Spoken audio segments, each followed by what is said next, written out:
Well, I'm glad that you have all chosen to be here tonight. Some of you I've seen before in some of the other classes that I've taught. So through CI, we have a number of different classes we offer. Some of them, like Melissa talked about, are like biblical knowledge sorts of classes where you can go deeper into the Word of God than what you might be able to get on a Sunday morning.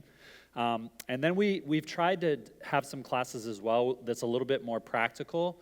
And so these might be classes that would deal with like marriage or parenting. This one is a little more on that end of things. We've also done some care classes, some counseling, how to effectively care for people around you. So these are the ones that I really enjoy doing. Not that I don't enjoy doing the in-depth biblical study, but I love classes that are very practical that you guys can implement into your daily lives, and I hope that this class will be that.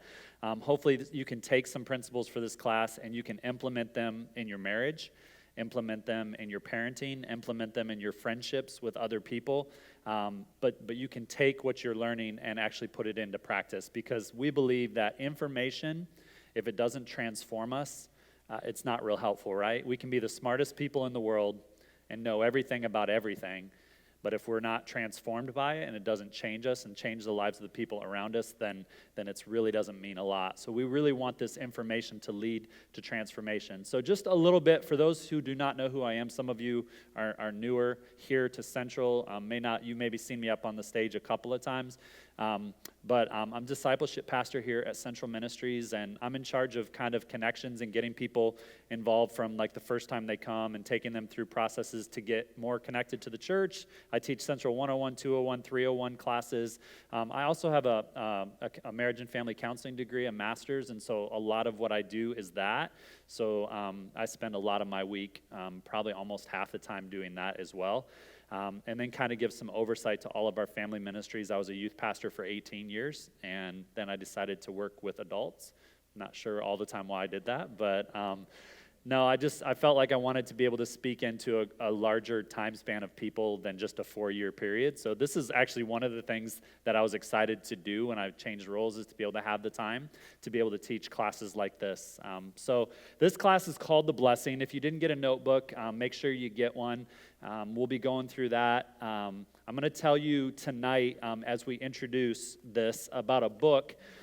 The principles from this class come from a book called The Blessing that I've read through many times. It's been helpful to me and my life. It's written by John Trent and Gary Smalley. And so there's a couple different versions. The most recent one was just written with John Trent's daughter. Gary Smalley actually passed away, and so they've done an updated version with John Trent's daughter. And what's interesting about that book is she kind of walked away from the Lord for a long period of life, kind of went on her, like she didn't follow what Daddy had taught, and went down kind of a rough path for a while, got into a bad relationship, an abusive relationship. And so they go and they travel a lot talking about the blessing. And it's really interesting to hear his daughter's perspective on it as she walked away and now she's come back, of just what Daddy's blessing and Mommy's blessing on her life actually has helped her this many years later, okay? So that's kind of the basis of this class. So I want to start tonight by giving you a little of the backstory of my life. I'm going to tell you the story of my mom and the story of my dad and the story of me. Because I think it's important that our past matters. And some of you are here tonight, and maybe you're going to take this class and you're going to realize, wow, I actually kind of missed out on this in my life growing up. I wasn't told a lot of positive things by my parents. They didn't speak a lot of life into me. Maybe it wasn't the greatest relationship. And so you're here tonight because maybe you've missed out on some of that. And then some of you are here tonight and you grew up in homes where you were told how awesome you were, and people cared for you, loved you, held you. It was a really good experience, and so we come from all different experiences, but the reality is no matter what experience you've had in the past, that can change, and you all can be able to share the blessing with people that you love and people that you know, regardless of your past, okay? So, story of my mom. My mother grew up in a non-Christian home. Both of her parents did not know the Lord. They got married, and shortly after they got married, they started having quite a few problems and got divorced just a few years after they got married. And so my mother's father stuck around in Michigan for a little bit, and then he moved to Florida. And so the relationship that my mom had with her dad was really on the phone, and maybe once a year when we would travel down to Florida in an RV every spring break. But her relationship with her dad was a very distant relationship. He never knew the Lord until about 86 years old. He came to know the Lord at the end of his life, which was a huge blessing. But most of his life he lived apart from the Lord. About the only Christian sort of thing that Grandpa was ever about was he listened to Johnny Cash. He loved Johnny Cash. So we'd go down there and we'd listen to some of the Johnny Cash songs, and I'm like, he's hearing through a little bit of that. He's getting some of it, but never went to church. So Dad wasn't a part of her life too much, okay? Her mom remarried and got the guy that she married, actually who became my mom's stepfather, actually abused my mother in a couple different ways. Physically abused her, emotional abuse. It was a very, very rough number of years for my mom.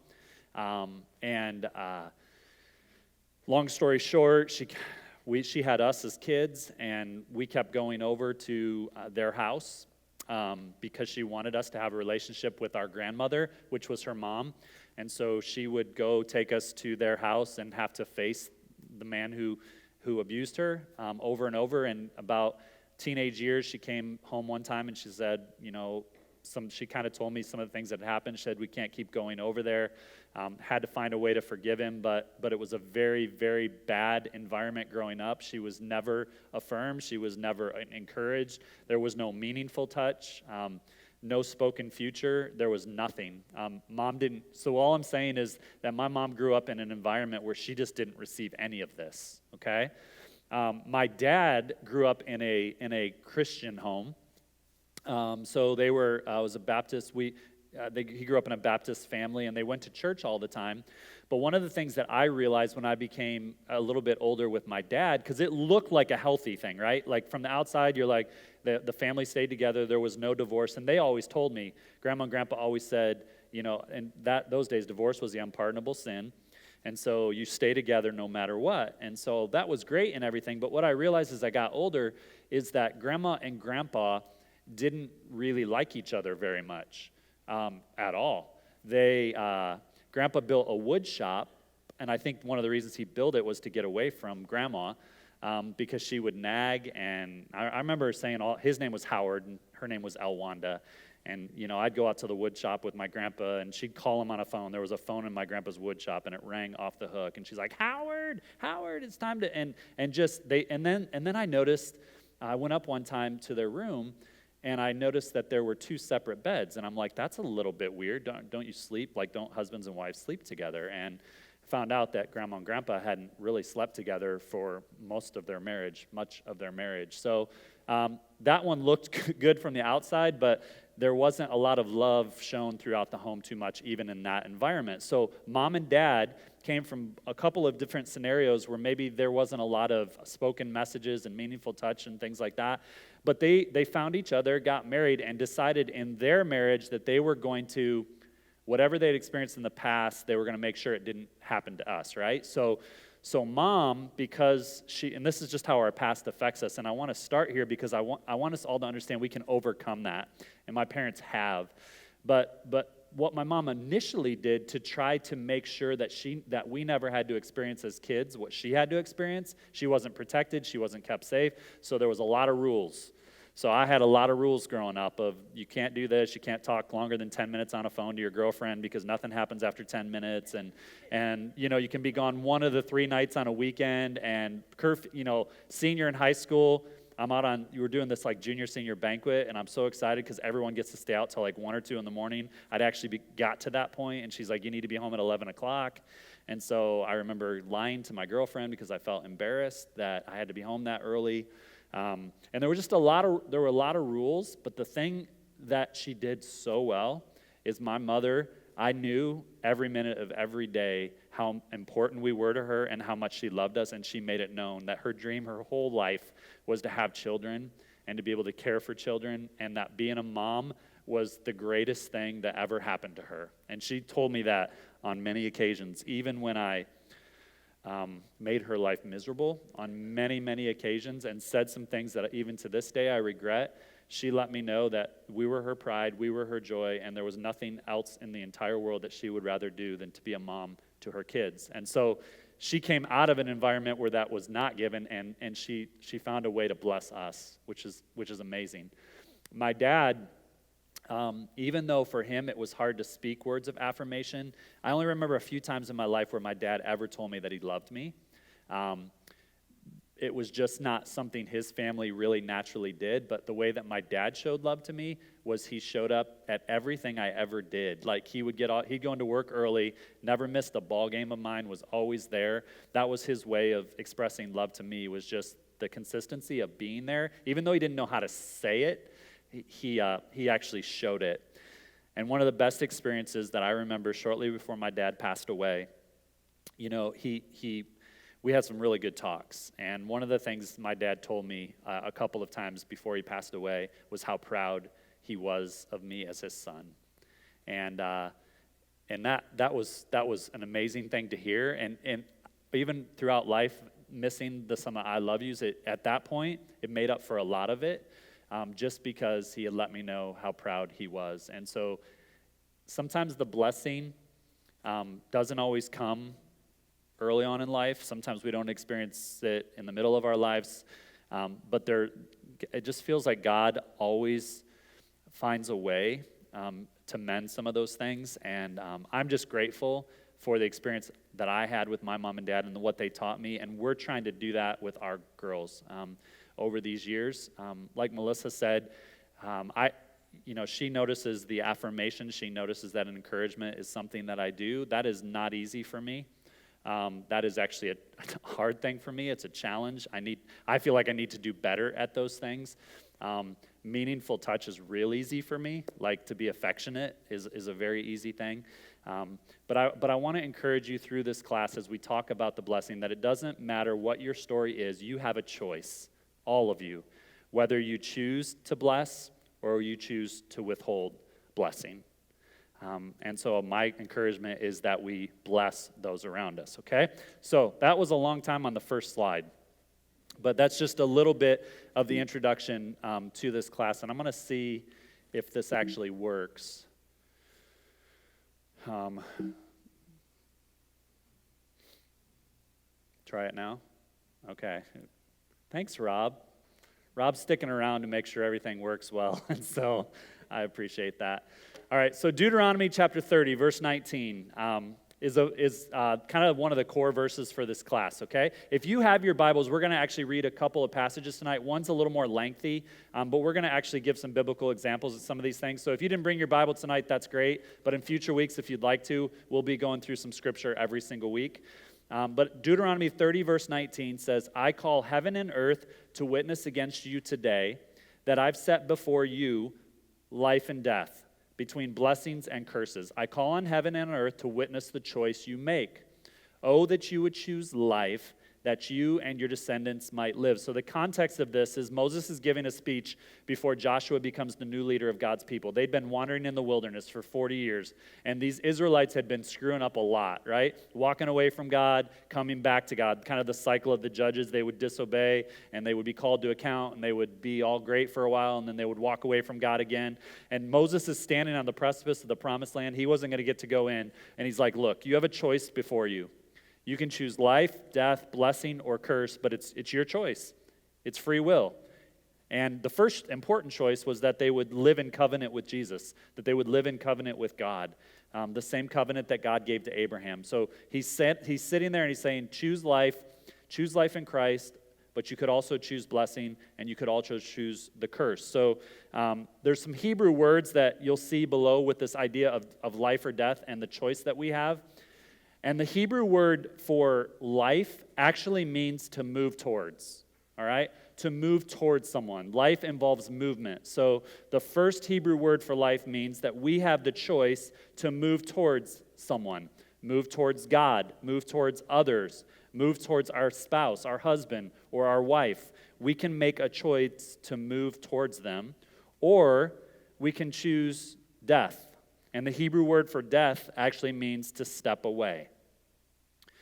So these words are significant. You can choose to move towards someone, towards God, towards others, towards your spouse, towards your children, or you can choose to step away from them.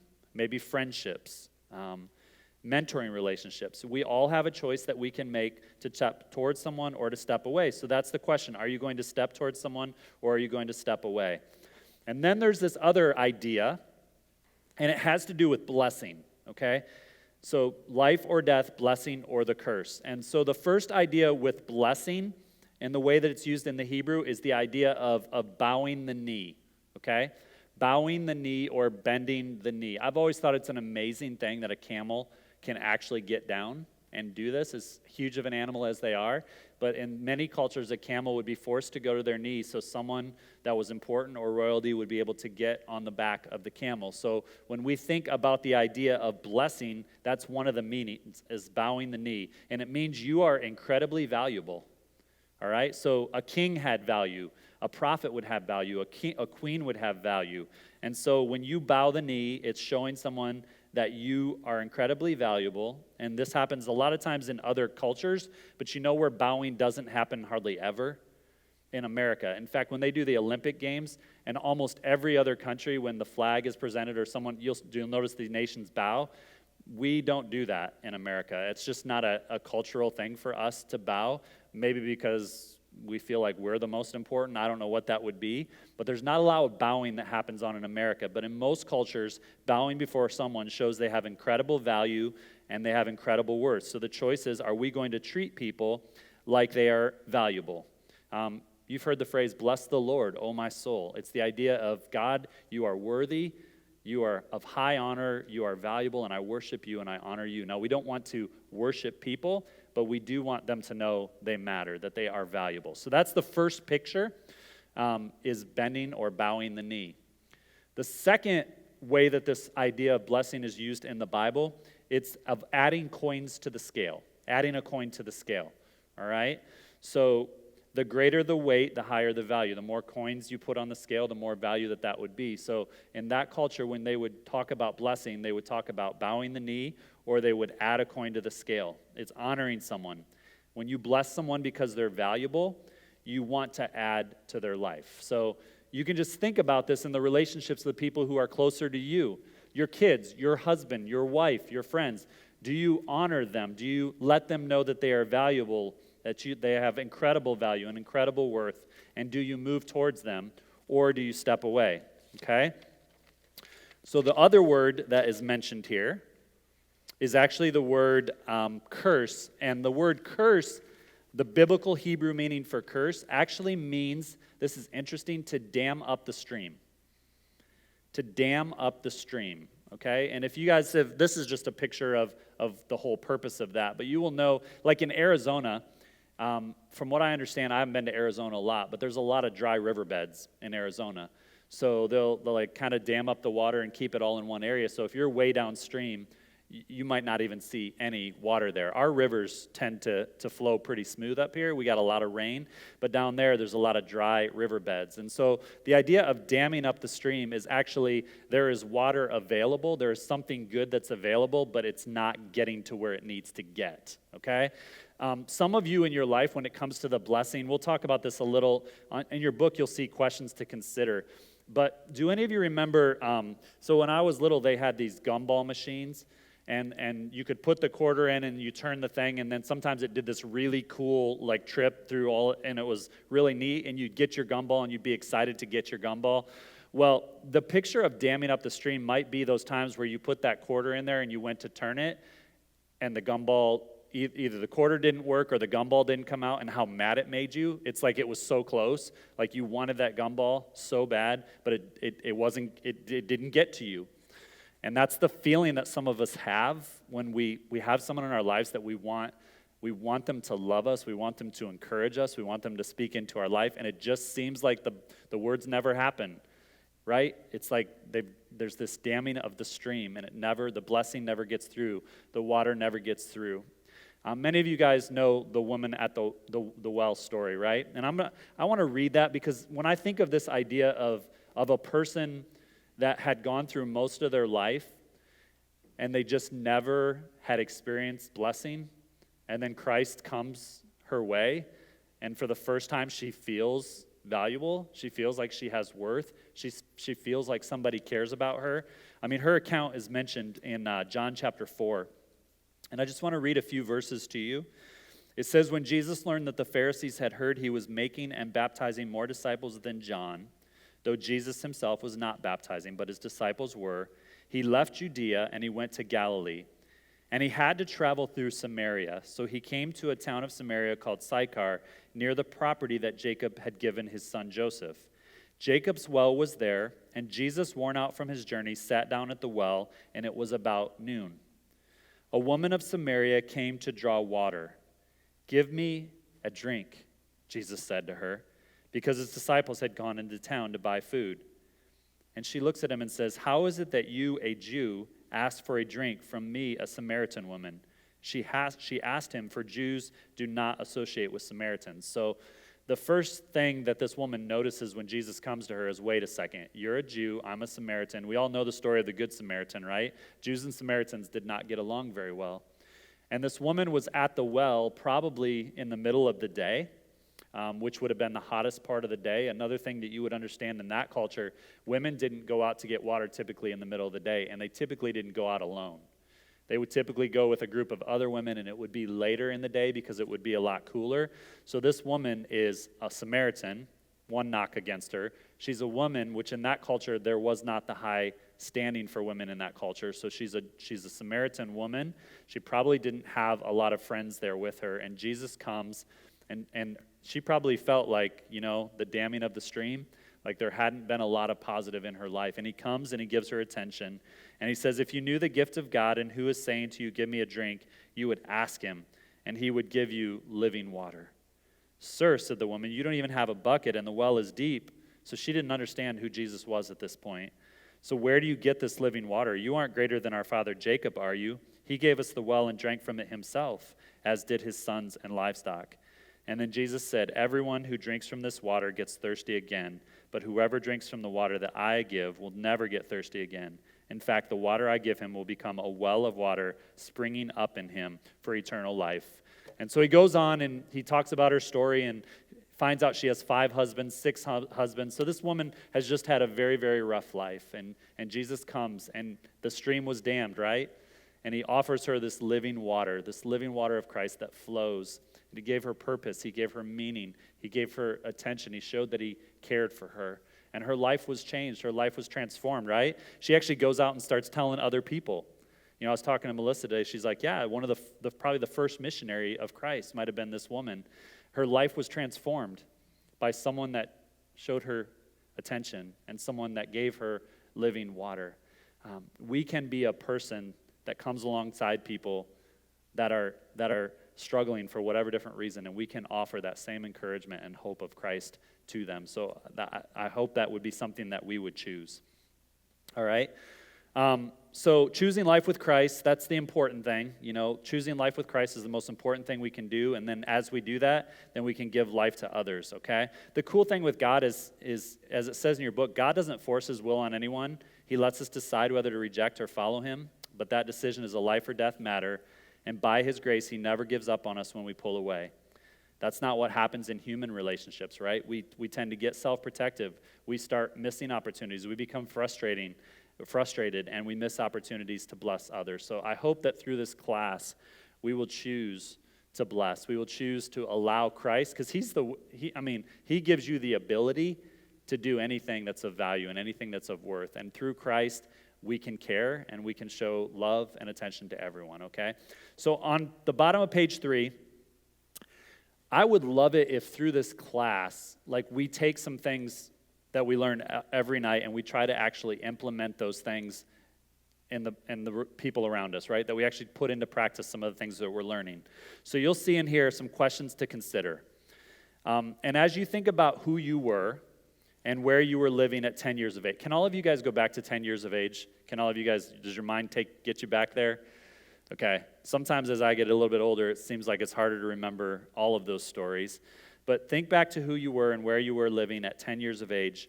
Who would you say chose life or movement towards you and blessing? They added to your life.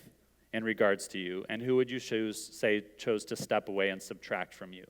So I don't really want to hear, it's important that we recognize who those people are, but are there a couple of people who would just share, here's a person in my life that back when I was a kid, this is a person that moved towards me, that spoke into my life, that showed affection, that showed encouragement. Is there any of you that would say, this was a person in my life that did that for me, that moved towards me, they brought blessing into me, they brought life into me?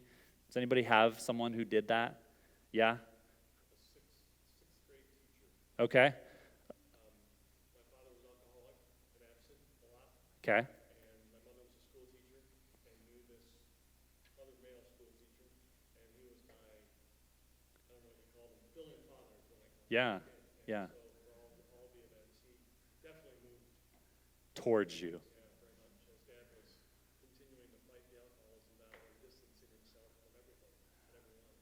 This gentleman kind of filled dad's shoes in a different sort of way. Awesome. Amazing. Sixth grade teacher. Yeah. Thank the Lord for teachers. Someone else? Yeah. Ed. My grandfather, I wasn't very close to my dad at all. He was real cold. He never told me he loved me or anything. He never gave me any encouragement. And my grandfather, I used to go there and he could talk to me all the time, and he would just spend time with me and do things with me, which my dad never did. So Yeah. he was a big influence for me. Okay. Grandpas are awesome too. A grandfather, a sixth grade teacher. Who else? Who was it? Someone in your life that gave life to you and blessed you? Yeah. Okay. Yeah. Okay. Awesome. A good mother. Any other people? You don't all have to share, but this is an opportunity. I like to be a little interactive and hear some of your stories as well. Yeah. Say my mom and dad both. Okay. Probably had a lot of encouragement to two families. Yep. Yeah. Yeah. Okay. Awesome. Awesome.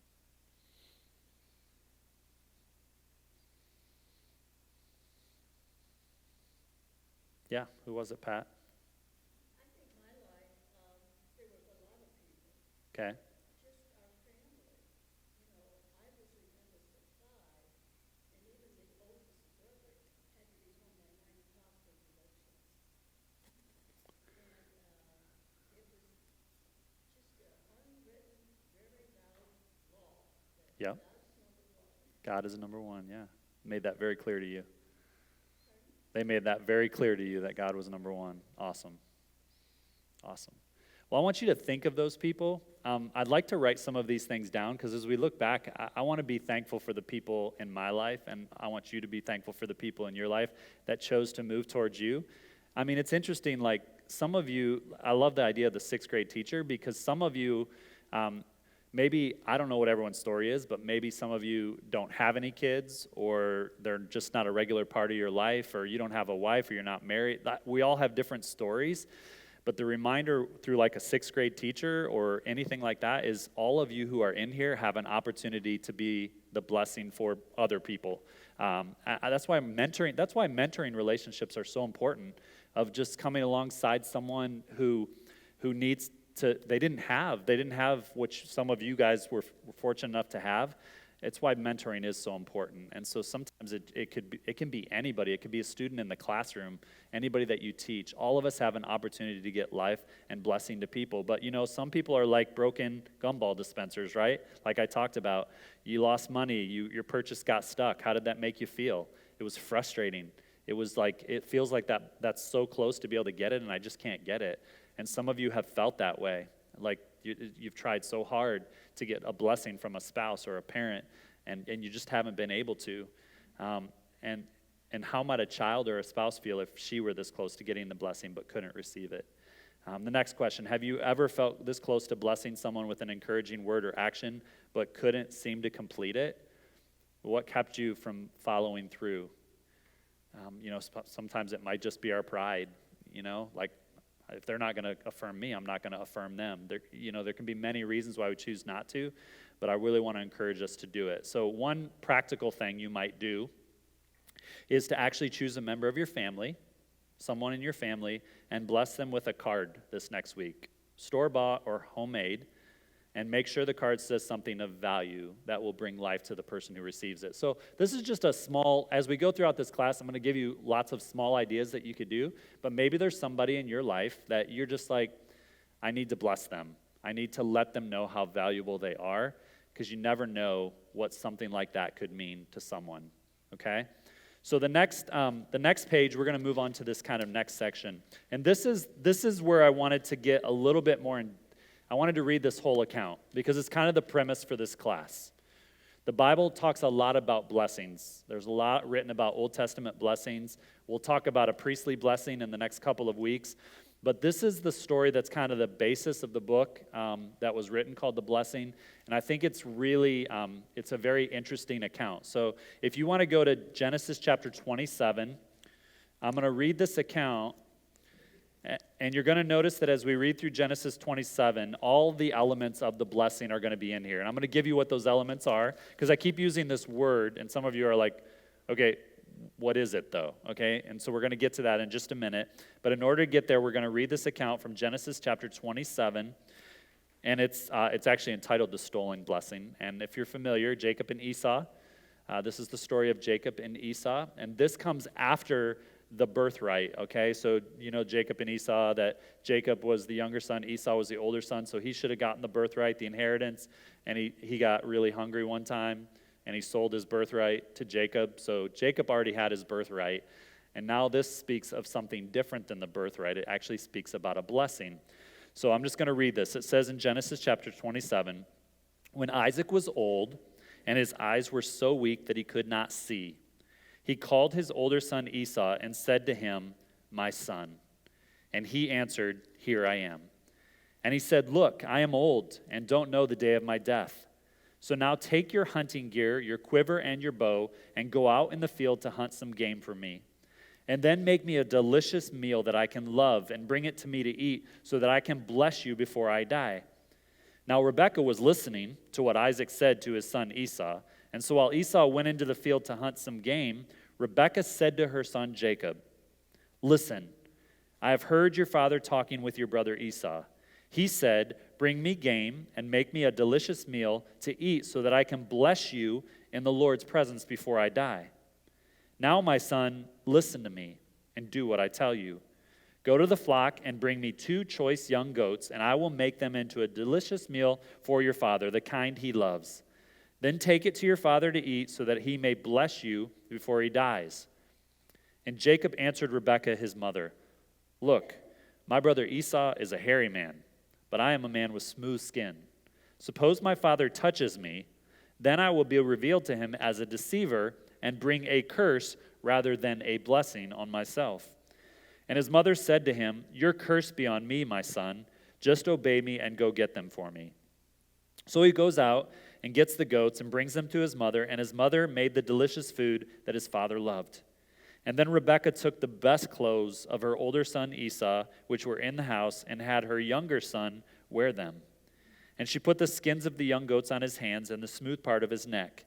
And then she handed the delicious food and the bread she had made to her son Jacob. And when he came to his father, he said, my father. And he answered, here I am. Who are you, my son? And Jacob replied, I am Esau, your firstborn.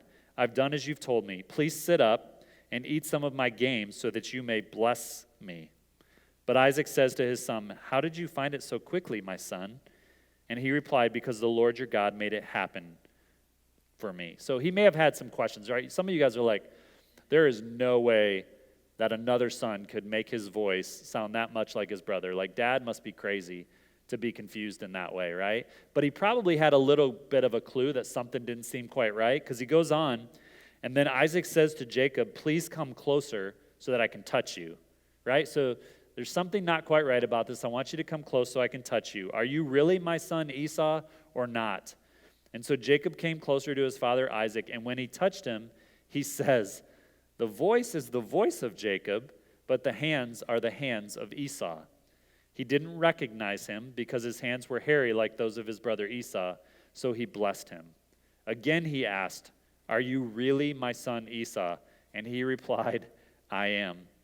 And then he said, "Bring it closer to me and let me eat some of my son's game so that I can bless you." And Jacob brought it closer, and he ate, and he brought him wine, and he drank. And then his father Isaac, and this is where you see the first element of the blessing, his father Isaac said to him, "Please come closer and kiss me, my son." So he came closer, and he kissed him.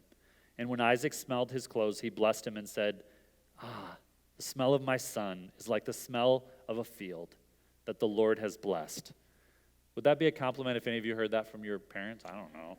The smell of my son is like the smell of a field. All right? May God give to you from the dew of the sky and from the richness of the land an abundance of grain and new wine. May people serve you and nations bow and worship to you. Be master over your relatives. May your mother's sons bow and worship to you. And those who curse you will be cursed, and those who bless you will be blessed. And as soon as Isaac had finished blessing Jacob, and Jacob had left the presence of his father Isaac, his brother Esau arrives. Oh, man. And he had also made some delicious food, and he brought it to his father. And he said to his father, "Let my father get up and eat some of his son's game so that you may bless me." Imagine how excited Esau was. He had done all this. He'd gone out. He'd gotten the game. He was coming to his father. He's so excited to give it to him. But his father Isaac says to him, "Who are you?" And he answered, "I'm Esau, your firstborn son." And Isaac began to tremble uncontrollably. "Who was it then," he said, "who hunted game and brought it to me? I ate it all before you came in, and I blessed him. Indeed, he will be blessed." And when Esau heard his father's words, he cried out with a loud and bitter cry and said to his father, what does he say? "Bless me too, my father. Bless me too." But he replied, "Your brother came deceitfully and took your blessing." I mean, so we're thinking, okay, the birthright, and you'll see it in your book, okay? In the Old Testament, like, blessing had little to do with inheritance or birthright. It actually was a deeply personal blessing from a father to a child. So when this happens, you're thinking, why can't the father give another blessing? And this is where I think when we go back to the Old Testament, there's some things we learn from the blessing, but something that's different now is we all understand that if you have multiple children, you actually can give the blessing to all of your children. But back then it was kind of felt like only one son could receive the blessing. And so Esau replied, "Your brother came deceitfully and he took it. He took your blessing." And so he said, "Isn't he rightly named Jacob? For he's cheated me twice now. He took my birthright, and look, now he's taken my blessing." And then he asked, "Haven't you saved a blessing for me?" Like, "Father, just one blessing. Just, isn't there one thing that you could share with me?" But Isaac answered Esau, "Look, I've made him a master over you. You've given him all of his relatives of his servants and have sustained him with grain and new wine. What then can I do for you, my son?" And Esau again says this over and over. I mean, just imagine, and this is how some of us feel. Some of us have felt this way in our life. "Do you have only one blessing, my father? Bless me too, my father." And he wept loudly. And I just try to imagine being a son, and you're just asking, "Father, just don't you have enough for me? Isn't there something you could say to me? Isn't there something you could do to show how much you love me?" And Isaac actually does give him a little bit, right? Listen to what he says. "Look, your dwelling place will be away from the richness of the land." Thank you, Daddy. "Away from the dew of the sky. You will live by your sword, and you will serve your brother. But when you rebel, you will break his yoke from your neck." So that's the blessing, okay? That's the blessing that he gets from his father. And so we see in this example one son that felt cared for and the other that was still searching for the blessing. In the Old Testament, blessing has little to do with inheritance. It was a deeply personal blessing from father to child. And it's unfortunate that in this occurrence that it was only given to one of the children. So as we go through this class, I want you to all know, hey, you don't have a favorite kid, right? You don't have a favorite kid. Rebecca had a favorite kid. A lot of people choose a favorite kid. I've told my girls, all of them all along, that they're my favorite, and they're all my favorite, okay? You can have more than one favorite, but they all got to be your favorite. Now, some of us know that we have certain children probably that are bent a little bit more towards us, right? Where there's just some natural connections between a parent and a child, all right? So I love sports. I've loved sports my entire life. I love watching sports. I love playing sports. I played 3 sports in high school. I played in college. I was looking forward to having sons to play sports, and God gave me 3 daughters, and one of my 3 daughters actually played sports. Really loved sports. The others tried when they were younger, but they decided they liked things such as dance a little bit more, like ballet. So I'm not very good at ballet, and it's not something that I would naturally choose to be excited about. So in regards to just natural connections of things that we like to do together, Aubrey and I have a lot in common, right? We play tennis together. She loves to watch sports with me. She texts me about Michigan State sports. She knows more about sports than I do now. I mean, she's always texting me about, did you see this? Did you see this? Did you see this? But that, just because we have that connection doesn't mean that she's my favorite, right? Because I have another daughter who doesn't really like... She doesn't like sports, doesn't really like to do anything that I like to do, but her personality is a lot like mine. My middle daughter has a personality that's very similar to me, okay? And so sometimes that can be a good thing. And as all of you know, sometimes that can be a very, very frustrating thing, right? Because Troy was argumentative as a child, so now he has a daughter that likes to be argumentative, right? We find ourselves clashing a little bit at times. But I love the conversations that I have with her, the in-depth conversations about life and everything, the Bible, and how she'll come to me and talk about doubts in her faith that she's having, and we can process it and talk it through, you know? So different connections, but we need to, with all of our children, we need to be able to give the blessing and have our kids not ever feel like mama has favorites or daddy has favorites. You know, all of our daughters are our favorites. So anyway, in this story, you're going to see 5 elements. And because I didn't use PowerPoint, I was going to bring them up one by one. But because I'm putting on ProPresenter, you're going to get them all at one time. So I'm going to give you a few minutes to kind of write these in the blank. So the 5 elements of the blessing that are actually mentioned in the passage we just talked about tonight are these 5 things. One is appropriate, meaningful touch. So this would be kissing, hugging, laying on of hands. And when I say appropriate, meaningful touch, we're gonna focus on touch tonight. That's the only one we're really gonna go in depth into. But meaningful touch is important when you want to bless your child or bless your spouse. And so, again, that can look different ways for different children. I'll tell you a little bit down when we talk about touch. My kids, some of them are touchy more than others. Some of them don't really like to be touched very much.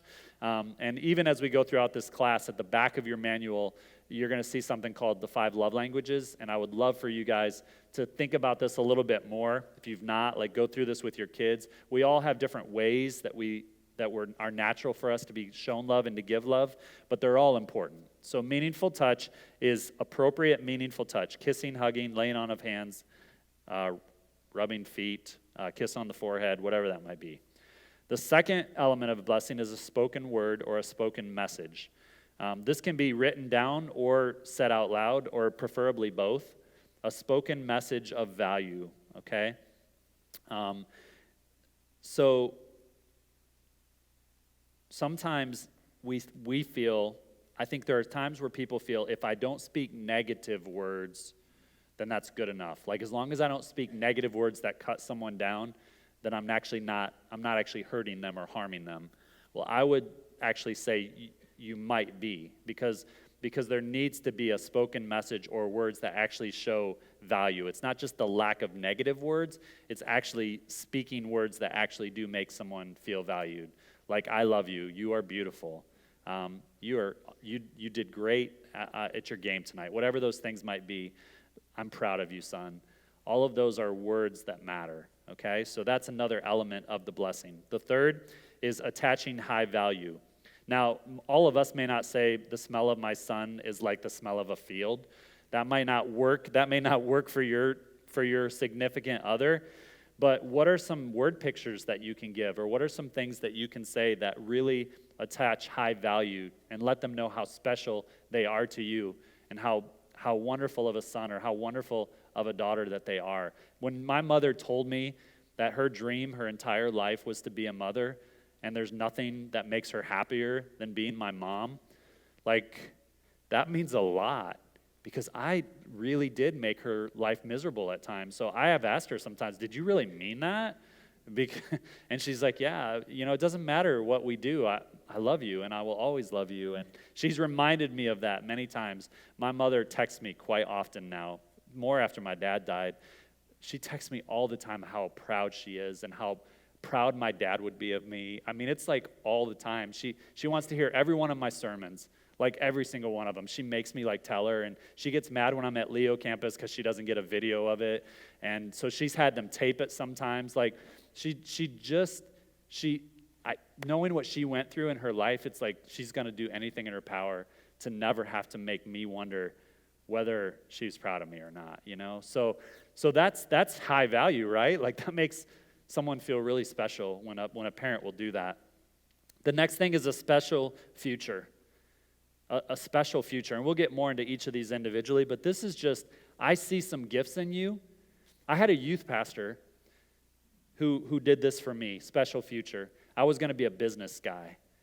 I wanted to go into business and be a businessman. I don't have any clue why I ever wanted to do that, because it looks like the most boring job in the world, half those jobs. But I thought I was going to be a businessman, and I get to be a junior in high school, and my youth pastor came to me one time, and he just said, you know what, Troy? I see something, God has something special for you. I could see that I think you ought to consider going into ministry and being a pastor. I'd never thought of that before, but I will tell you that my youth pastor, like your 6th grade teacher, he was one of the ones who spoke life into me, and he invested in me over and over and over again. And so when a person that cares about you deeply and invests in you that much says, I see something in you, it's almost like, would I do anything else, right? So I started looking for schools that had ministry, and I ended up going to Huntington University and got a youth ministry degree. Part of it was that pastor saw something in me that I never saw in myself, and he told me that God had a purpose for me. I think we need to be careful sometimes when we use words to describe our children that can actually not make them feel special, right? Like, your kid is really stubborn. This is a funny story.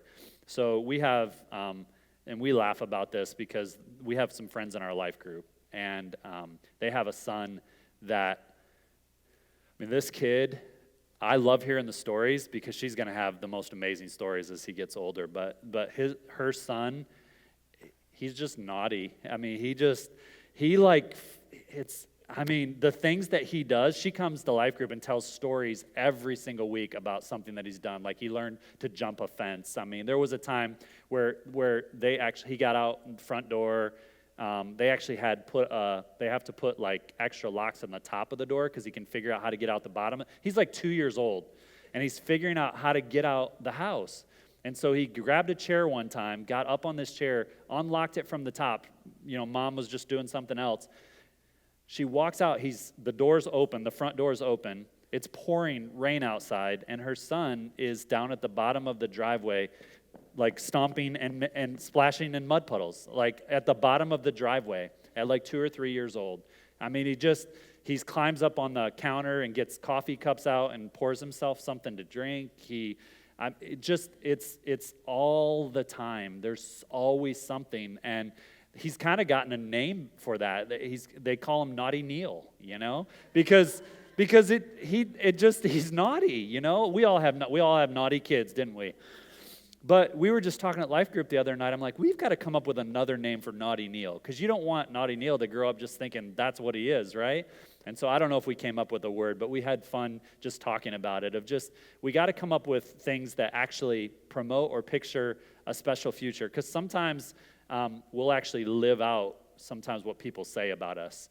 And we got to be told something different so that we can be different and dream different. So a special future, all right? And then the final one, active commitment, okay? The first two are actually things that we do, we touch, we speak words, we attach high value to those words, and we give them a special future. This is more just who we are. that I'm committed to you. It's active commitment. I'm willing to do anything to help you succeed. Anything to help you succeed. As parents, do we do that a lot? Like, it's amazing the amount of money sometimes that we invest in our kids to see that they succeed at something. I mean, it could be sports, it could be college, education, whatever. But it's just telling our kids, you know what? I believe in you. I believe in you. And I'm going to invest in you. And I'm going to be committed. If you've got this dream and you've got this goal, I'm going to help you achieve that goal. I'm going to help you get there, right? Because I love you and I want the best for you. So the idea is all of these things, they're just words and actions. Words and actions that provide a picture of affirmation in a person's mind and in a person's memory. That's really what all of these things are. So as we talk over the next couple weeks of the blessing, those are the 5 elements of the blessing, and I want to break each of them down one by one, okay? So we're going to, in the rest of the time we have together tonight, is we're just going to talk a little bit about this idea of meaningful touch, okay? The importance and the power of meaningful touch, all right? So there's a lot that you can find online about this, but I do believe almost every study will show you that touch is one of the most important things that a person can ever receive. I mean, I'm just going to give you a list here because maybe you question. These are doctors who have studied this for a long time. These are all things that doctors will say are benefits of human touch, okay? I mean, things like it eases pain. It helps with infant growth. It enhances your vital signs. It stabilizes body temperature. You can communicate positively. It helps provide better sleep. It reduces irritability. It increases sociability. It strengthens relationships. It strengthens your immune system. It helps with depression. It increases proper digestion. It releases serotonin. Okay, these are just a few. There's more, all right? It enhances a sense of well-being. It stimulates oxytocin, which is the cuddle hormone. It slows your heart rate. It lowers your blood pressure. It lowers the stress hormone that's in you called cortisol. It gives comfort. It relieves sadness. It can help us feel happiness and joy. It releases tension and tightness, and it helps migraine pain. I mean, these are all proven medical things that human touch will actually do for you. It says on the right side, why is touch so powerful? In one word, science. I mean, there's more to this, right? We know the Bible tells us why it's important, but this is scientific. When you stimulate the pressure receptors under the skin, the heart slows down, food in the gastrointestinal tract is absorbed into the body better, and serotonin is released into the bloodstream. When that happens, you decrease pain and heighten alertness. And touch can even stimulate the body to better equip its natural killer cells to fight off bacterial infections and even more serious health threats, such as cancer. So if we've ever wondered what some of the benefits of human touch and meaningful touch are, these are just a few. But we also all know what happens when these things aren't present, right? We've heard stories. One of them I've actually experienced in my family. So this young man, his name is Benjamin. Benjamin was born in China, and Benjamin is now 7, is that right? He's now 7 years old. He was adopted a few years ago by my wife Michelle. Her sister adopted him, and they brought him home, and they knew that there would be some developmental disabilities, and they were open to that in the adoption, but they just wanted to love on and care for a kid who really had a rough start. Well, Benjamin grew up in an orphanage. So once he was born, he had no contact with his parents. He was given up. And in that orphanage, there were just tons of kids given up, and so there was no attention given to him. I mean, he would have just been in a crib in the corner. There wouldn't have been nutrients, lack of touch, lack of affection. It's called failure to thrive. Failure to thrive is the term. But Benjamin has experienced that and is still experiencing the effects of that in his life. Now, they've done some tests, and there may be some things that come up with hormonal or different sorts of things that may come up over time, but there's no doubt that the primary cause of some of the developmental disabilities in him are because of the lack of touch and the lack of nutrition when he was a child. Benjamin is awesome. He's 7. He's actually, he can put, I don't know how many words he can put together now. Yeah, but up until about a year ago, or 2 years ago, he was still 2 words, like Tutti house, He calls me Tutti, like Tutti house. And he put 2 words, and then he put 3 words together, and now he's got some sentences down, which is awesome. But he goes for therapy, 3 different, he does physical therapy, he does speech therapy, and occupational therapy. And he does those continually. And he actually is growing a little bit. He's got some medicine that's helping him to grow. But if you saw him, he's just a tiny little boy. But you know what? That kid loves like none other. And he feels loved. And he's in a home where he's cared for. And he knows that. And his life is different, and his life has changed because of that. And some of that is just the power of human touch and nurture. Like that's the benefit of touch in our lives, okay? But beyond just Benjamin's story, there are people, tons and tons of people, who have something called reactive attachment disorder. And this isn't like a counseling, the whole purpose of this isn't give you all counseling terms, but you do need to know that there are many people when they don't experience touch or they're not nurtured as children, when that doesn't happen, they sometimes, when they become children and young adults, they're not able to attach properly. They never attach properly as a child, and so they're never able to attach properly later on in life. So some of these people who experience a lack of touch and a lack of nurture and emotional connection will later on in life do one of 2 things, or many things, and I'll show you on the next point some of those. But what they'll tend to do is they'll tend to, when someone gets close, they might push them away, because they don't want to experience, again, what it's like to have somebody that they love deeply reject them. And so they don't know how to properly attach. And so a lot of times they'll push people away who do care for them. And I've experienced this in a number of young students that I've worked with.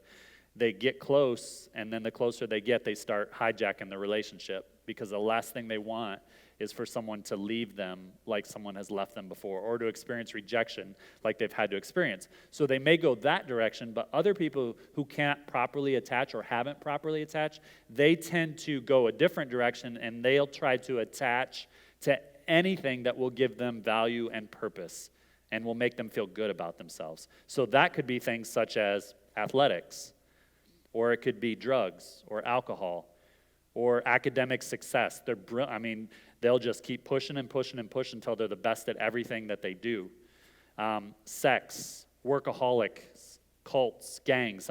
That's why gangs and cults work, because they know who their prey are. They know who they can go after. And so we need to attach properly, and nurture is a part of that. So on this list here, you can see someone who has experienced a lack of nurture, a lack of meaningful touch. They didn't attach appropriately to a parent when they were young. These are all the things. In their relationships, they can be clingy, needy. They can have difficulty maintaining friendships with their peers. They can be aggressive. Often they're hostile towards parents. They resist affection. They've possibly experienced abuse or neglect. And so as a result, they sometimes are not affectionate with the people they love, but they're affectionate with strangers. In regards to learning difficulties, immature speech, they can have learning delays. They can have problems with basic literacy and math. So Benjamin, who had failure to thrive, there's some commonalities between these. He's way behind on his speech. He has some learning delays, some basic literacy and math. He's working through some of those things. So you'll see some of it with learning difficulties in these relationships where that's happened. Or they can be obsessed about things. They can hide food. They can gorge. They may have issues with food and hoarding. May be fascinated by fire or violence or death or weapons or blood or gore. These are just some things that can happen when we don't properly attach. And then in regards to behaviors, there's a lot of them over there. Retains eye contact while lying, lack of conscience, no remorse for actions, destructive behavior towards property or destructive behavior towards self and others. They steal, they can be very impulsive, question everything, don't consider the consequences of their actions. So there are just a lot of things these are reasons why we need to emotionally invest, physically invest, be that for our children, for our spouses, the people we care about. I mean, most importantly, for our children, for those of you guys who are going to have children or don't yet, these are some things that you want to think about. So I just wrote down a couple of things even in regards to premature babies. This is interesting. So like premature babies, many of them, they give massages to premature babies. So like a 45-minute massage. And within 10 days of those massages, the massage babies showed a 47% greater weight gain than those that were not regularly touched. So, I mean, that's just the power of just simple touch on a premature child, that they're showing that much weight gain. Now, this doesn't apply to us as we get older, because some of you are going to tell your husbands, don't touch me anymore, or you might tell this is just specifically weight gain in younger people, so I don't know that this is going to apply to all of us as we get older, unfortunately, good or bad. But they have actually gone to nursing homes too, and they've done studies in nursing homes, and that's why they actually encourage people in nursing homes to have pets. A lot of them will have pets because they can touch that pet and have a pet. And most people in nursing homes, when you give them something where there's regular touch or affection, they'll actually live longer. And then they also have people in psychiatric hospitals, and I've heard this happen a lot, and this is the lack of touch, where there a lot of times in psychiatric hospitals, there will be the people in the room rocking back and forth, and they're holding themselves, like they're hugging themselves. And that's the reality of just a lack of meaningful touch and affection. It's so sad that those are the kind of things that will happen. But I want you guys to understand the importance of meaningful touch. Yeah. My wife's in a memory care unit today. They were doing hand massages. Yeah. Never heard of it. Hand massages. There's actually, my daughter's going into occupational therapy, okay, which is, anybody know what occupational therapy? It's helping with the mind and just helping people who have some disabilities be able to learn, to grow. But the newest sort of therapy, they've got speech therapy, occupational physical therapy. The newest form is massage therapy. That's the newest form of therapy that they're offering. And so, yeah, it's kind of a new field, but you can actually go into that for a degree, for a future, is to be and go into homes and massage elderly's hands. So it's pretty cool. It's pretty amazing. I mean, I don't know why it should surprise us that touch is this important. So just as we close, I want to give an Old Testament example, and then we're just going to read a couple of examples of Jesus. Like, he's the best example of touch and the power of touch, and I'm going to show you some pictures. We're going to end tonight with they're called living paintings. Like, when you see these pictures, you see the power of touch, all right? So Jacob, just real quickly, in Genesis chapter 48, so Jacob, the favorite son, actually gets older, and Jacob has some grandsons. I want you to see just a couple of verses that here. I'm just going to read them for you. Verses 10 to 20. It says, "Now his eyesight was poor because of his old age, and he could hardly see. And Joseph brought them to him, and he kissed and embraced them." So this is Jacob. He kissed and embraced them. And Israel, that's also Jacob. Jacob says to Joseph, "I never expected to see your face again, but now," and you guys know the story. Remember, Joseph his brothers hated him, and went to Egypt, and he got elevated, and then he has his brothers come, and he forgives them and all that. And so Israel says, "I never expected to see your face again, but now God has let me see your offspring." And Joseph took them from his father's knees, and he bowed with his face to the ground. And then Joseph took them both, and this is this is a picture, a living painting.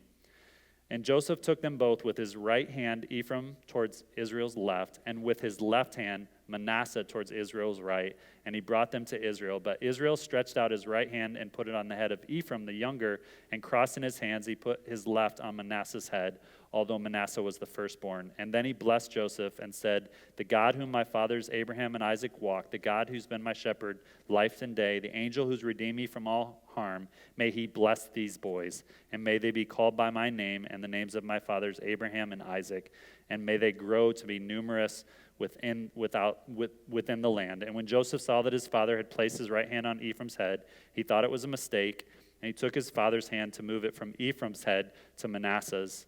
And Joseph said, "Not that way, my father. This one is firstborn. Put your right hand on his head." Obviously, there's some generational stuff going on here, too. But his father refused and said, "I know, my son, I know. He too will become a tribe, and he too will be great. Nevertheless, his younger brother will be greater than he, and his offspring will become a populous nation. So he blessed them that day, putting Ephraim before Manasseh when he said, the nation Israel will invoke blessings by you, saying, may God make you like Ephraim and Manasseh. So this is just a picture of Jacob just blessing his grandsons and laying his hands on them, and you'll both be great. And he shares that blessing for them. But let's go to the New Testament, just a couple examples. Mark chapter 1. And I'm going to just show you the picture. Because the picture, I guess I missed a couple blanks. Broken people are characterized by aloofness and distancing behaviors. And so we talked a lot about attachment theory. We talked a little bit about failure to thrive. But people who are broken and have not received these things, they can become very aloof, and they can distance themselves from other people. So sometimes we need to re-engage those people and bring them back and let them know how loved they are. Oh, I think I added this because of this last year, right? I mean, isn't it interesting? So when we talk about the power of human touch, the power of that this is what we've faced. Limit physical contact, right? Limit physical contact with others. Avoid shaking hands. Avoid hugging, especially with those who are sick. Now, we all understand there are times where this is not making light of any of that. It's just, isn't it interesting that what we've been saying for a year is to limit contact, avoid hugging, avoid touch, when biblically it's very, very clear. Touch is so, so important, okay? Here's some pictures of Jesus. I love this because when you know the story, like we can read the story and then it brings meaning to the picture, but this looks like meaningful touch, right? And so Mark chapter 1, verse 40 to 42. Then a man with leprosy came to Jesus and on his knees begged him, if you are willing, you can make me clean. And moved with compassion, Jesus reached out his hand and touched him. I am willing, he told him, be made clean. And immediately the leprosy left him and he was made clean. So just this beautiful living painting of Jesus, a man that no one else would touch. No one touched a leper. They had leper colonies and they put them away from everyone else. This man probably had not been touched for years upon years. And Jesus comes to him and he shows him care and he shows him concern and he makes him feel important and he makes him feel loved. Here's another picture. You guys know this story? Mark chapter 8, just a couple verses here, verses 22 to 25. They came to Bethsaida and they brought a blind man to him and begged him to touch him. And he took the blind man by the hand and brought him out of the village. And spitting on his eyes and laying his hands on him, he asked, do you see anything? And he looked up and said, I see people. They look like trees walking.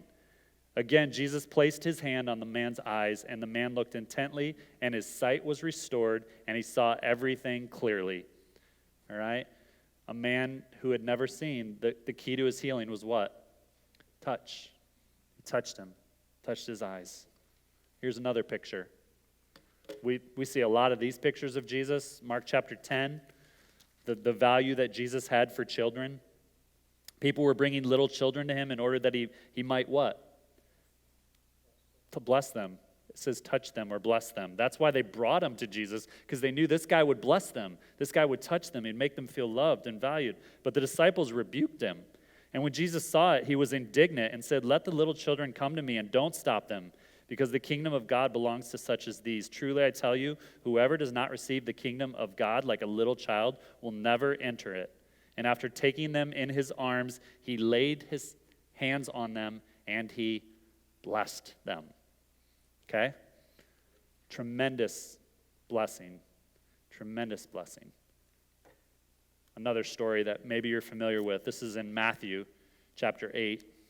These are just a few, and some of these you've probably heard before, but I just want, if you want to know the value and the importance of touch, just read a few of these stories. 8:14 to 15. Matthew 8 says this, Jesus went into Peter's house and saw his mother-in-law lying in bed with a fever. And so he touched her hand, and the fever left her. And then she got up and began to serve him. And when evening came, they brought to him many who were demon-possessed. And he drove out the spirits with a word, and he healed all who were sick. One more that I'm going to share with you tonight. This is a picture from Luke chapter 13. Luke chapter 13, verses 10 to 13. And as he was teaching In one of the synagogues, a woman was there who had been disabled by a spirit for over 18 years. She was bent over, and she couldn't straighten up at all. And when Jesus saw her, he called out to her, "Women, you are free of your disability." Now, that would have been enough, right, if he just would have said that? Because he had the power to do that, right? Just call it out, and it will change. But then he did what? He touched her. He laid his hands on her, and instantly she was restored and began to glorify God. I mean, all of these are just living pictures that remind us once again of the power of meaningful touch. So below, what meaningful touch are you comfortable or uncomfortable receiving, or your child? So I'm just going to be honest. Some of you, when we go through love languages, which I think this is important, some of you love touch. Some of you are like me. That's at the top for me. That and words of affirmation. I just need everything, I guess. But I love to be meaningfully touched.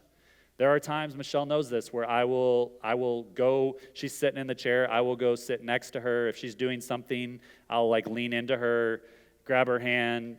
I love to be touched. I'll go sit in front of her so she can put her hand on my head. Like I will like find ways for her to touch me, and people are like, well, it probably doesn't mean as much if you have to like, and I'm like, yeah, it does, right? We'll be in the car, and she'll reach over and grab my hand in the car. It's so meaningful because that's just something that for me, you can touch me. That sounds bad to say you can touch me in any way, and I like it, but you know what I mean. There might be a better way to say that, but meaningful touch. I didn't intentionally do that. It just kind of happened. So I always get in trouble, like on the way, like you can't say that. I'm just like, sometimes I really am trying to do the best I can, and it just whatever. But I will tell you that not my wife and all of my girls, some of them don't like touch at all. I mean, really. But you have to find a way to touch them still, right? So my youngest daughter, Kylie, she feels like she's the most, doesn't like to be touched in any way. But there's times where I'm actually able to give Kylie a kiss on the forehead. It has to be on the forehead, and she'll actually receive that. Like it's the one thing that I've been able to do. Like if I try to hug Kylie, she like pushes me away. Like she doesn't like it. But I'll give her a kiss on the forehead, and she'll take that, okay? My daughter, Aubrey, also is not a huge touch person. She was one that growing up, and I'll tell more stories in different weeks, but I would tell her that she was beautiful. She didn't I couldn't say beautiful because that was a girly term. She's not a real fan of the girly stuff, so I had to find other words that I could share that she'd receive. But when it comes to touch, what she likes the most is just a hug. Like, she loves hugs. And I can hug her for as long as I want to hug her, and she's cool with that, but lots of other things that touch are like weird for her, okay? Katie, my middle daughter, like now she gets older, it changes, and this is what I want to tell you. When our kids get older, we all understand it changes a little bit, but Katie will still come, and she'll lay next to me, and she'll just let me cuddle her, and she'll just stay there. And it's like, wow, that's really cool, you know? But we're all different, so I don't know where all you guys are at with meaningful touch. I don't know where your spouses are, where your kids are, but I will tell you this. If your kids tell you, don't touch me, find a way to touch them in a meaningful way. I'm just telling you that, because we all need it. And we just have to find ways to do it in a way that can be received. But know how much this might impact your spouse. Like if they're a meaningful touch person and that's hard for you, you're going to have to find ways to be affectionate with them. Because meaningful touch really, really matters. And to some people like me, it matters even more than what you would ever know. So that's my challenge to all of you, is to be a living painting. Be a living painting this week. So I've got just a couple here. You guys can help me, okay? I'm going to get you out of here in an hour and a half. So that's always my goal, because it gets long after that. But when you see this is a living painting, just like Jesus, what does this painting say to you? It might say different things to different people. Give me a couple things. What do you see? What's this saying? It's saying love, okay? Love. Happiness, you see connection. I care. Okay, good. So you're taking it a little bit deeper. Yeah, he thinks she said something funny. Good. It's like, that's what I'm looking for. Like, because this says different things, but you don't think he said something funny? Why was it her? Okay, girls are funnier. Okay. She said something funny and he's laughing at it. Anything else that this living painting says to you? Affection. Happiness. Yeah. Okay. What about this one? This is touch. This is meaningful touch, right? What's this picture say to you? Trust. Respect. We agree. Agreement. Respect. Yeah, it looks like they may have just completed a business deal, right? I don't know. It can mean whatever you want it to mean, right? I don't know what exactly, but these are all living paintings. They all say something. What? A greeting. It could just be a greeting. Hi, just greeting you, but it's important. Okay. Oh, we got to go back. What's going on? Oh, this isn't a wimpy shake? Yeah, this is a manly shake. A meaningful, manly shake. A trustful shake. Good. I like it. What about this picture? What is this picture saying to you? Compassion. Comfort. Huh? I want to help you. Relationship. We're going to get through this. It's okay. It's okay.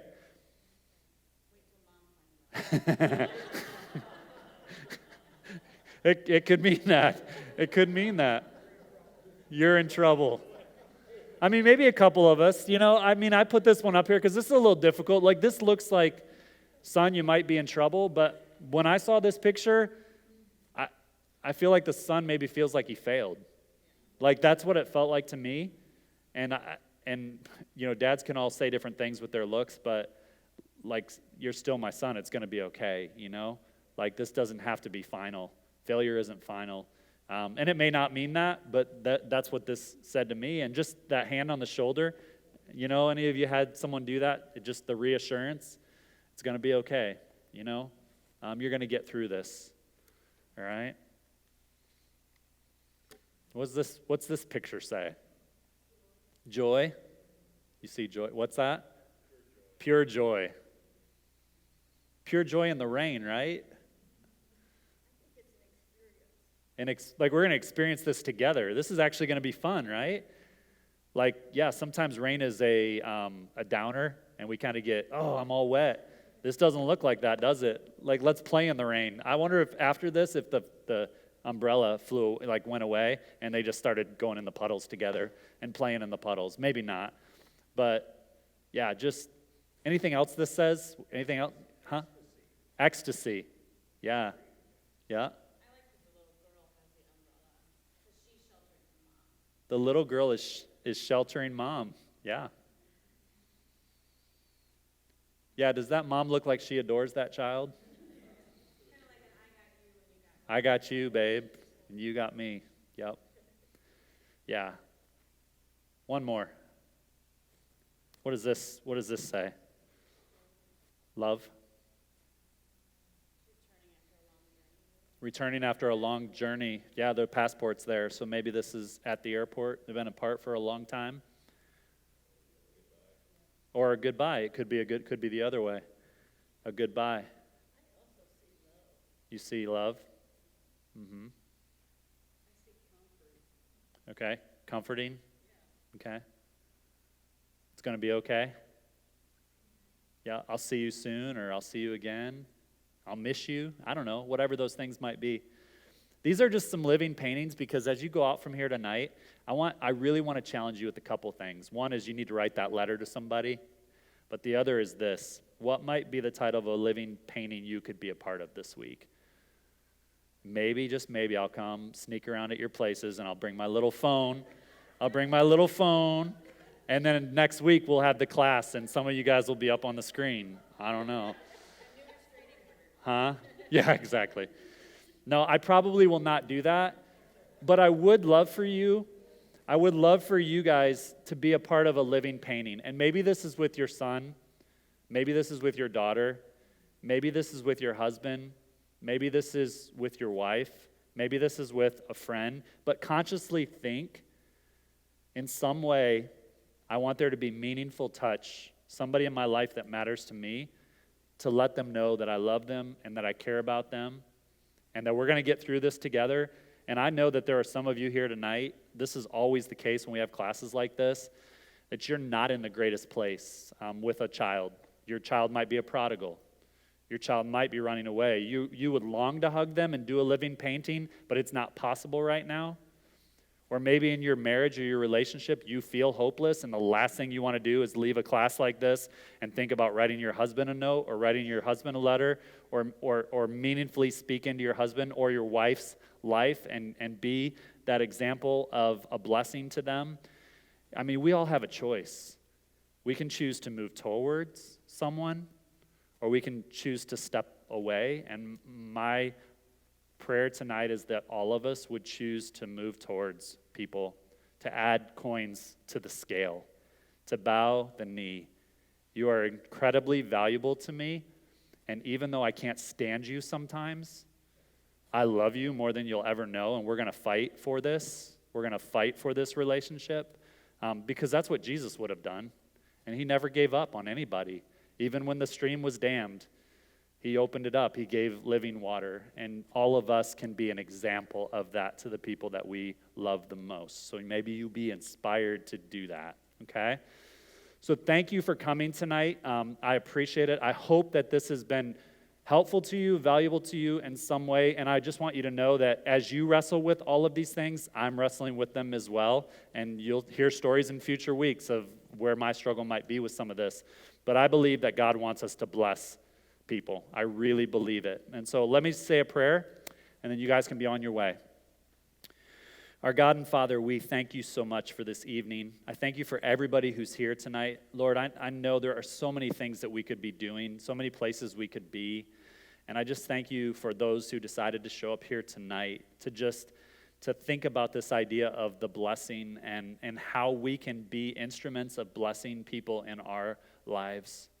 Lord, I pray for those who are in this room that as I speak tonight, they go back and they think about the times where love was not shown to them, where they were like that broken gumball dispenser when they were trying so hard to just receive something from someone that they cared about, and they just seemed like they could never get it. They always fell short.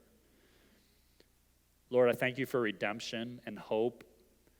Lord, that some of us who had that experience have found a way to rise above that experience, and we're ready to not let our past define us, but that we're going to choose to have a future that looks different than our past. May you give strength and grace and the ability, God, for them to be able to step out and do things that really right now seem impossible to them. Give them the ability to believe that nothing is impossible with you, that relationship with a son or daughter that's been broken for years, and maybe there's been mistakes that have been made, that they're never too far gone, a marriage that seems hopeless, God, that you can restore that and redeem that. Just like you rose people from the dead and gave sight to blind men and allowed people to walk on water, you're the same God. And through you, God, we're able to offer these things to people who matter the most to us. So I just pray a blessing upon all of these people as they leave this room. May the Lord bless you. May he keep you. May he make his face to shine upon you, and may he give you his peace. And we just thank you, God, for this. And we ask these things in Jesus' name. Amen.